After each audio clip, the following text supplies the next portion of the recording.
Namaste, hallo, herzlich willkommen zur Kartenbotschaft vom Donnerstag, den 26.09. bis zum Tag der Deutschen Einheit, den 3. Oktober. Und die astrologische Wetterlage gucken wir uns auch nochmal an. Ja, wir beginnen mit dir, lieber Wassermann. Mit den Lenormand-Karten schauen wir in die Impulse rein. Da haben wir eine Veränderung, die auf dich zukommt, und vielleicht denkst du darüber nach, ein neues Erntethema anzugehen, ein neues Projekt, oder da dich deine Energie und deine Kraft einzusetzen, wo deine Talente einfach am besten gefragt sind, wo in der Lage bist, deinen Seelenplan optimal auszufüllen. Du hast häusliche Gedanken, vielleicht auch Bindungsgedanken, fester in die nächste Phase einer Beziehung zum Beispiel zu gehen, oder gierst so ein bisschen auf eine Beförderung oder einfach mehr Anerkennung im sozialen Bereich. Wir ziehen dir noch eine Nachricht. Und die Nachricht lautet: Gemeinsam statt einsam, mache dein Herz auf, zusammen schaffen wir das. Eine wunderbare Botschaft für die Wochen, also sei auch bereit, Hilfe anzunehmen. Lieber Wassermann, eine wunderbare Woche, einen guten Start in den Herbst. Lieber Fisch, mit den Seherkarten gucken wir in deine Impulse. Wir legen schon mal die Nachricht raus. Astrologisch hast du da den Saturn in deinem Haus, und das sorgt so ein bisschen dafür, dass du versuchst, es allen richtig zu machen. Versuch da ruhig ein bisschen gegen anzugehen. Die astrologische Wetterlage bringt dich so ein bisschen in dieses Gefühlsthema, alles nicht gut genug zu sein, und ja, ein bisschen ein höheres Bedürfnis nach Anerkennung. Versuch so ein bisschen eine, Egalhaltung an den Tag zu legen. So, mit den Seherkarten schauen wir in die Impulse. Verträge warten auf dich, eine große Chance, und du selbst kannst dich da entsprechend dann auch ausdrücken und deinen göttlichen Funken entfalten. Ein Wiedersehen gibt es mit einem alten Thema. Neue Offenbarungen werden klar, und dir wird bewusst, dass du vieles leichter angehen kannst. Jetzt schauen wir in deine Nachricht. Was gehört in den Koffer für deine Zukunft? Reise mit leichtem Gepäck weiter. Lieber Fisch, alles Gute für diese Woche, für die nächsten 7 Tage.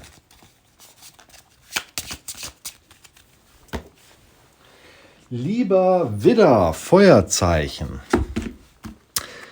Wir ziehen 3 Tarotkarten für die Impulse der nächsten Tage. Da haben wir erstmal Ass der Kelche, überströmende Ideen, ein Gefühlsreichtum und die Möglichkeit, neue Ideen umzusetzen, zu planen. 7 der Kelche ist ein Hinweis, dass du es auch schaffen kannst, dass es nicht nur Illusionen sind, sondern dass da sehr viele Möglichkeiten auf dich warten, und es hängt so ein bisschen davon ab, dass du dich von deinen eigenen Blockaden befreist und einfach ein bisschen versuchst, in der Realität nach links und rechts zu schauen und dich nicht so sehr vergräbst in die vergangenen Fehlschläge, die du vielleicht erlitten hast. Und dann kannst du dann auch entsprechend die Dinge umsetzen, die realistisch sind und nicht nur die illusionären. Und es ist sicherlich auch eine gute Idee, bei der Umsetzung deiner Ideen darauf zu achten, dass du vielleicht nicht nur egoistische Ziele verfolgst, sondern auch im Einklang mit dem göttlichen Bewusstsein, dass andere auch etwas davon haben. Dann schwimmst du so ein bisschen auf der Welle mit und kannst deine Ideen auch tatsächlich erfolgreich umsetzen, lieber Widder. Und deine Nachricht ist: Manchmal reicht ein kleiner Moment und die Stimmung kippt. Nimm die Dinge mit Humor. Also lass alles nicht so ernst an dich rankommen. Nimm nichts persönlich. Und ja, ein schöner Ratschlag für deine Ideen. Lieber Widder, eine schöne Woche. So, jetzt mischen wir noch mal die Karten durch und dann kommen wir zum Stier.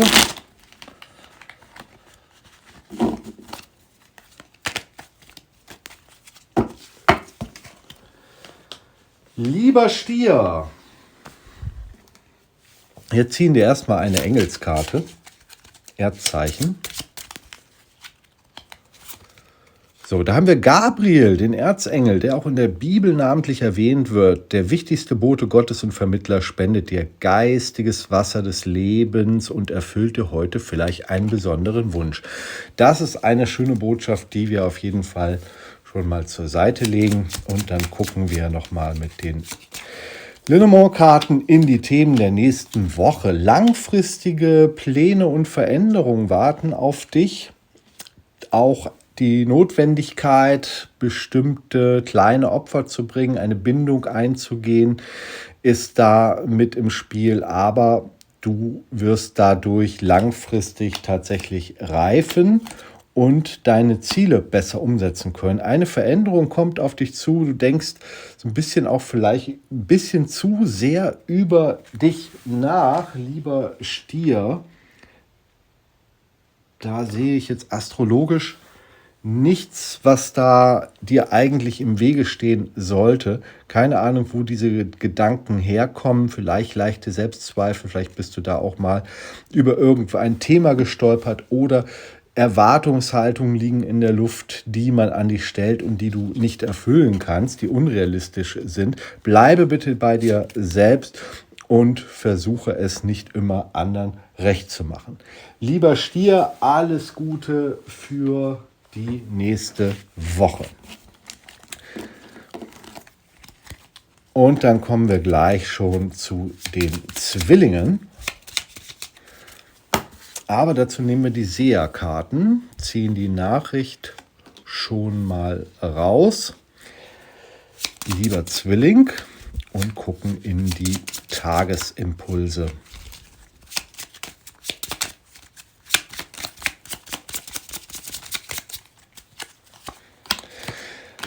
Eine Freundin ist vielleicht ein Thema. Ihr sucht gemeinsam nach Möglichkeiten und es steht eine Entscheidung an, die deine Freundin entweder alleine trifft oder du gemeinsam. Und es gibt hier eventuell wieder die Möglichkeit, dich mit einem alten Thema, ein altes Thema wieder aufzuwärmen, und da warten eventuell, vielleicht meldet sich ein alter Arbeitgeber oder dir fällt ein, wie du in der Vergangenheit schon mal ein Problem gelöst hast, und das bringt dich diese Woche weiter. Und die Nachricht ist, alles was kommt, wird auch wieder gehen. Manchmal tut es weh, ja, aber wir haben hier ja auch ein Wiedersehen mit einer alten Situation. Vielleicht ist das der Hinweis, um welchen Aspekt es sich handelt. Habe ich auch schon mal gehabt, dass gute Projekte auf einmal plötzlich abreißen, und das kann dann erstmal ein schmerzhafter Verlust sein, und möglicherweise kommt da in dieser Richtung oder in der Branche oder irgendwie in dem Thema etwas wieder auf dich zu, lieber Zwilling. Lieber Krebs, bei dir haben wir den Mond, besonders jetzt zum Wochenende hin in deinem Haus. Das ist schon mal gut, das passt zu dir. Aber du hast den Mars in deinem Haus. Und da ist man so ein bisschen auf Anerkennung ausgerichtet, braucht etwas mehr Verständnis. Und das, man sagt auch, der Mars ist im Fall, wenn er im Krebs steht. Also das sind so die Energien der astrologischen Wetterlage, die dir da vielleicht dich in diese Richtung so ein bisschen drücken, dass du so ein bisschen mehr auf das Feedback anderer fokussiert bist. Und da ein kleiner Hinweis, dass du dich da versuchst, ein bisschen von loszureißen und so ein bisschen gegen den Strom schwimmst und mehr dein eigenes Ding machst, also dir die Meinung anderer, insbesondere in dieser Woche, nicht so sehr an dich rankommen lässt. Lieber Krebs, 3 Tarotkarten ziehen wir, 3 der Stäbe, Planung, alles gut überlegen, deine nächsten Schritte, das Gericht, auch hier emotionaler Reichtum, große Kreativität wartet auf dich, passt super zum Krebs. Und das Gericht, die Auferstehung, neue Möglichkeiten, selber auch deine geistigen Fähigkeiten und deine rationalen, analytischen Fähigkeiten ins Gleichgewicht bringen, Spiritualität, materielles Weltbild und bereit zu sein, den nächsten Schritt zu gehen, aber eben entsprechend auch mit Planung und Voraussicht und Vorsicht. Also nichts überstürzen. Aber die Möglichkeiten warten auf dich, kreative Ideen umzubringen. Und da hat der Mars überhaupt nichts mit zu tun. Lieber Krebs, Namaskar, alles Gute. Kommen wir zum Löwen. Beim Löwen, da zieht jetzt gerade ab Anfang nächster Woche der Mond so ein bisschen durch dein Haus. Und das bewirkt vielleicht, dass du so ein bisschen überheblicher bist, vielleicht auf andere mehr arrogant wirkst. Also es wäre eine gute Idee, deine Löwenenergie ein bisschen zurückzunehmen und einfach auch mehr andere und wie du auf andere wirkst, mehr im Blick zu haben, auf Selbstreflexion zu achten und die Leute nicht mit deiner Energie zu überfordern. Und das ist generell eine gute Idee, weil noch ein paar Wochen, dann kommt ja auch der Mars wieder in dein Haus und das ist natürlich immer eine sehr interessante Information, wenn der Löwe auf einmal diese Mars-Energie reinkriegt. Finanzielles Thema, Entscheidungen im häuslichen Bereich stehen an, vielleicht Ausgaben, vielleicht will der Partner oder du da eine Investition zur Verbesserung der häuslichen Situation tätigen, neue Möbel zum Beispiel. Das könnte ein Thema sein, was jetzt angeht. Und eine glückliche Nachricht, wo du vielleicht auch so ein bisschen vorsichtig sein musst, wo du nicht so richtig was davon weißt, was du hältst, ob das ernst gemeint ist. Doch, es ist ernst gemeint, sonst wären hier nicht die Stäbe. So, und wir ziehen dir noch eine Nachricht, lieber Löwe. In der Tiefe ist es manchmal dunkel, aber da ist viel bunt Belebtes zu entdecken. Und da sind wir wieder hier in dem Fische-Thema. Fische stehen ja für Finanzen, aber auch für die Tiefgründe der Seele. Und da gibt es vielleicht Gelegenheiten, die auf dich warten, wenn du versuchst, mal an eine Stelle zu gucken, wo du sonst nicht hinguckst. Lieber Löwe, alles Gute. Namaskar. Liebe Jungfrau, wir ziehen schon mal eine Nachricht und legen die zur Seite. Und der Mond, der kommt auch durch dein Haus. Das ist aber eigentlich nur gut für die Kommunikation und die Auseinandersetzung mit dem eigenen Gefühlsleben. Aber nichts, was dich irgendwie aus der Bahn wirft. Gucken wir mal, was die Karten noch sagen. Da haben wir einen Neubeginn nach einem Verlustthema. Vielleicht auch hier Gedanken darüber, ein neues Projekt anzunehmen oder eine neue Arbeitsstelle. Könnte auch sein, dass du da schon drüber nachgedacht hast, dein Thema zu wechseln, den Job zu kündigen oder die Firma zu wechseln, was zur Auseinandersetzung eventuell führt. Liebe Jungfrau, die ja sehr auf Geld und Finanzen bedacht ist, aber das muss ja auch immer in der Partnerschaft abgesprochen werden, so ein Schritt, das könnte ein Thema sein. Deine Nachricht für diese Woche: Manchmal ziehen andere einfach in unseren Fäden. Du musst nirgends antanzen. Tja. Also, wenn du das Gefühl hast, du wirst gerade ausgenutzt auf der Arbeit, denk darüber nach, ob du vielleicht das Risiko eingehst und zumindest darüber nachdenkst, ohne jetzt übereilte Schritte zu machen, ob deine Talente woanders vielleicht besser gefragt sind. Ist ein Kollektivorakel, betrifft jetzt nicht jede Jungfrau, aber wenn du gerade in der Situation bist, ist das der Ratschlag der Karten an dich. Alles Gute! Kommen wir zur Waage und da haben wir jetzt diesmal die Tarotkarten. Waage, Mond, gerade Ende der Woche und Sonne in Konjunktion. Anfang der Woche haben wir da den Merkur. Das ist super für die Verständigung und Kommunikation. Aber es gerade Ende der oder Anfang nächster Woche, wenn der Mond dann noch mit im Spiel ist, dann der gut ist für Intuition auf jeden Fall, aber er behindert so ein bisschen die Entscheidungskraft, wirklich etwas zu tun. Behalte das einfach im Hinterkopf, liebe Waage, und wenn du vor Entscheidungen stehst, sei ruhig ein bisschen mutiger, hol dir einfach vielleicht mehr Sicherheit, aber dann nicht, dass du blockiert wirst, jetzt die nächsten Schritte zu tun. Insbesondere wenn wichtige Entscheidungen anstehen. Wir ziehen, liebe Waage, 3 Tarotkarten. Du hast bald Geburtstag und da haben wir die Innenschau, Selbstreflexion überlegen, auch 4 der Schwerter, auch den nächsten ein bisschen auf Inspiration warten, nicht passiv sein, aber ein bisschen mehr ins Innere blicken, auf die Möglichkeiten, auf die Chancen.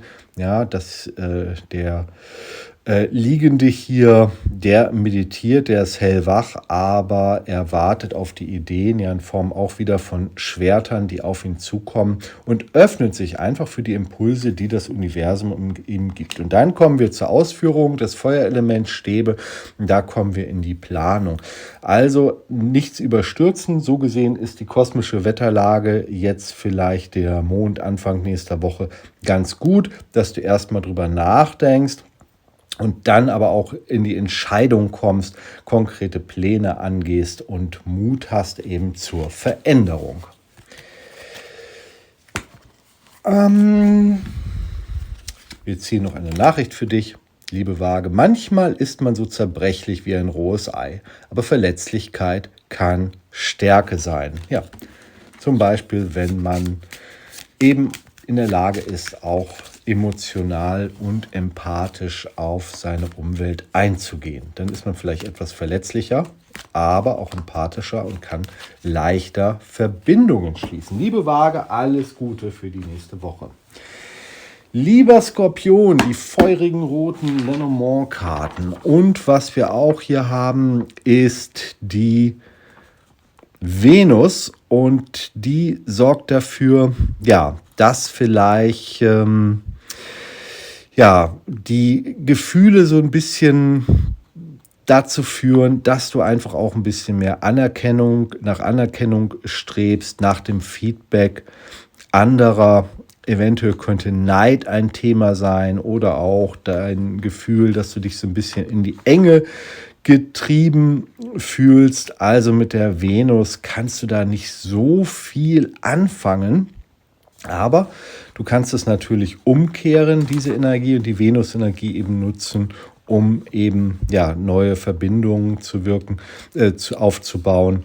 Als Frau wirkst du definitiv attraktiver als das andere Geschlecht. Das kannst du zum Beispiel nutzen und auch diesen Gefühlsreichtum versuchen zu nutzen, auch wenn, wie schon gesagt, du so ein bisschen mehr auf die Anerkennung anderer fokussiert bist und dich so ein bisschen in die Enge getrieben fühlen kannst, aber diese Energie ist nun mal da, und wenn du das weißt, kannst du vielleicht besser damit umgehen. Lieber Skorpion, mit den Lenormand-Karten schauen wir jetzt in die Impulse, häusliches Thema so ein bisschen rauskommen, aber auch die Möglichkeit, mehr Verantwortung zu übernehmen im Freundeskreis, auch so ein bisschen, vielleicht fällt es dir trotz dieser emotionalen Situation, die sich ein bisschen durch den Venus-Einfluss verstärkt, leichter jetzt tatsächlich auch ein Thema, was Emotionen und Einfühlungsvermögen erfordert, besser in die Welt zu manifestieren, und es warten hier neue langfristige Bindungen auf dich. Wir ziehen noch eine Nachricht als Hinweis: Lebe deinen Traum. Wunderbar, lieber Skorpion, lebe deinen Traum. Alles Gute für die kommende Woche. Und dann kommen wir zum Schützen. Lieber Schütze, wir ziehen schon mal die Nachricht. Feuerzeichen mit den Lenormand-Karten, mit den Seherkarten, entschuldige, schauen wir in die Impulse. Da ist jetzt kein Himmelskörper, der da irgendwie kein Merkur, kein rückläufiger Merkur. Merkur ist generell gerade nicht rückläufig. Wir schauen in die Karten für die nächste Woche. Da haben wir gleich den Magier, Entscheidung, Spiritualität und die Schatzkarte.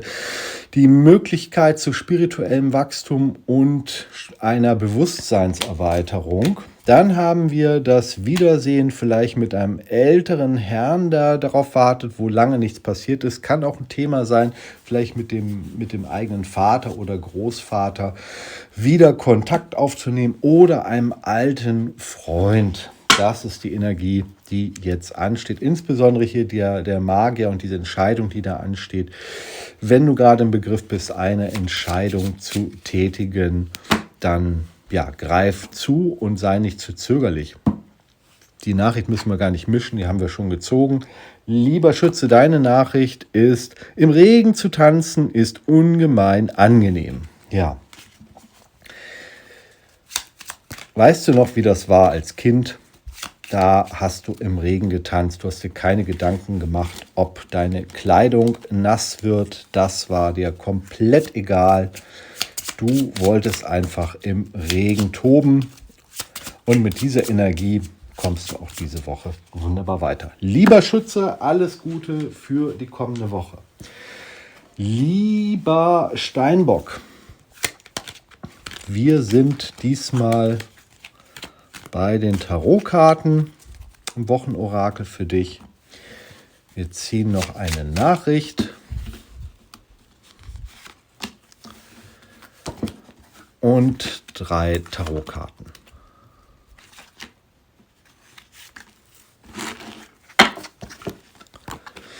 Die Welt, die letzte Karte der großen Arkana. Fülle im Harmoniesein mit den kosmischen Kräften. 5 der Schwerter. Nach einer Niederlage überlegen, willst du in den nächsten Kampf einsteigen? Vielleicht kommst du jetzt aus einer Phase, wo du ein Teilziel erreicht hast und überlegst, wie geht es in die nächste Phase. Und der Narr ist die erste Karte der großen Arkana. Die haben die erste Karte, lieber Steinbock, gezogen, der Beginn der Heldenreise, und wir haben hier die Erfüllung. Und ich habe jetzt einfach mal 5 der Schwerter dazwischen gelegt, also der Held ist schon dabei, auf seiner Reise Teilsiege davon zu tragen, aber überlegt, wie kommst du weiter? Manchmal kommst du am schnellsten zum Ziel, wenn du einen bestimmten Konflikt, der vielleicht da ist, einfach ignorierst und dich gar nicht erst auf den Stress, auf den Ärger, auf die Anstrengung einlässt. Eine schöne Botschaft, eine Warnung, denn wenn du zum Ziel kommst, dann gebe Acht, ob du tatsächlich den schwierigen Weg wählst oder versuchst es dir einfach zu machen und Konflikten einfach aus dem Weg gehst, auch wenn das emotional gerade so ein bisschen an dir reißt und es so ein bisschen drückt. Mal gucken, was die Nachricht für dich sagt. Ein Geschenk ist auf dem Weg zu dir. Ja, wir haben ja die Heldenreise, wir haben einen Weg, und was könnte es für eine schönere Botschaft geben? Mal sehen, abwarten, lieber Steinbock, was da für ein Geschenk auf dich wartet. Dann sind wir auch schon am Ende gelangt. Ich schaue noch mal kurz, Steinbock hatten wir astrologisch. Nein, alles gut. Danke für deine Aufmerksamkeit und komm gut in die nächste Herbstwoche. Namaskar.